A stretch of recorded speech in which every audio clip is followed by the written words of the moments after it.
Supreme court में आज सुनवाई, सर मैम उस पर क्या आज कार्रवाई हुई, सुप्रीम कोर्ट में क्या बातें कहीं? देखिए, आज जस्टिस संजय करोल और जस्टिस वराले का यही ओपिनियन था। उन्होंने स्टेट से लास्ट ऑर्डर पे इंस्ट्रक्शंस मांगी थी लास्ट डेट पे। तो स्टेट के इंस्ट्रक्शंस आज ये थे, आज ऐश्वर्या भाटी मैम ने आकर यही बोला कोर्ट में कि हमें बहुत सारी दिक्कतों का सामना करना पड़ रहा है। जैसा कि मुझे डिपार्टमेंट से पता चला है, हमारे पास डेटा के हिसाब से 6000 वैकेंसीज़ खाली बची थी, जिसमें से 3000 SC के लिए सीट्स थी, उनकी भर्ती हो चुकी है, कुछ ST के लिए थी। एट प्रेजेंट उनके पास उनके हिसाब से सिर्फ 500 से 600 वैकेंसीज़ बची है। लेकिन कोर्ट ने ये भी ऑब्ज़र्व करा कि जो SCBA की साइट पे जो लिस्ट अपलोडेड है उसमें उनके पास कुछ 16,478 लोगों का नाम उस लिस्ट में है, जो कि अभी तक सिविल अपील या फिर कुछ कंटेम्प्ट में पार्टीज़ थे। तो कोर्ट ने ये बोला कि हमें भी सहानुभूति है उन कैंडिडेट्स के साथ जिन्हें इतने सालों के बाद में भी नौकरी नहीं मिली। हम भी चाहते हैं कि जल्दी से जल्दी उनका ये मैटर डिस्पोज ऑफ हो और उनके हित में सुनवाई हो। तो नेक्स्ट डेट पे मंडे या ट्यूसडे को उन्होंने चीफ सेक्रेटरी या फिर एडिशनल चीफ सेक्रेटरी को बुलाया है। वो आएंगे और उनको क्या दिक्कतों का सामना करना पड़ रहा है और कैंडिडेट्स को क्या दिक्कतों का सामना करना पड़ रहा है, वो सुनवाई उस दिन होगी।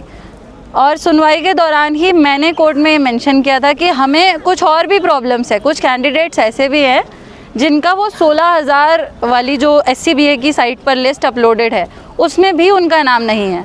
तो वो उन कैंडिडेट्स का क्या होगा? तो कोर्ट ने ये बोला था हमें उनसे भी सहानुभूति है।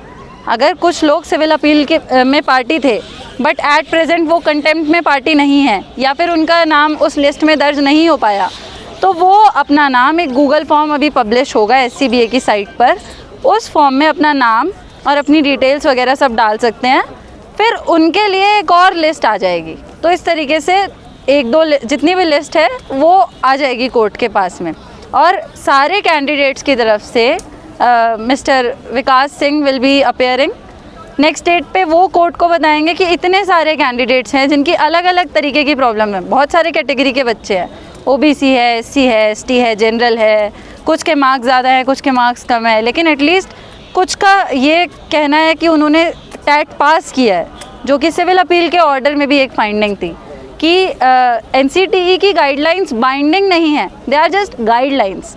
तो ये नहीं कहा जा सकता कि आपका टेट में मेरिट लाना ज़्यादा ज़रूरी था, टेट पास करना ज़रूरी था। अगर ये सिविल अपील का ऑर्डर था तो कोर्ट उसी परेशानी को सॉल्व करने की कोशिश करेंगे नेक्स्ट डेट पर, जब चीफ सेक्रेटरी आकर बताएंगे कि कितनी वैकेंसीज असल में अभी बाकी है, किस तरीके से हम इसका कोई सॉल्यूशन निकाल सकते हैं, क्यों जो बच्चे रह गए हैं उनकी भर्ती की जाए। तब तक के लिए उन्होंने डेटा मंगाया है कि 16 दिसंबर तक का जो पहले ऑर्डर था कि सिर्फ उतने ही बच्चे लिस्ट में नाम है, उसके बाद में भी जो रह गए हैं अब उनका भी नाम लिस्ट में आ जाएगा। आप बस ये ध्यान रखिए, अगर आपका नाम पहली वाली लिस्ट में है तो आप गूगल फॉर्म फिल मत करना। जिनका नाम उस लिस्ट में नहीं है तो आप गूगल फॉर्म में अपना नाम और अपनी डिटेल्स फिल कर सकते हैं। Thank you. अपना परिचय। मैं वेदांशी वर्मा हूँ, मैं सुप्रीम कोर्ट में ही प्रैक्टिस करती हूँ।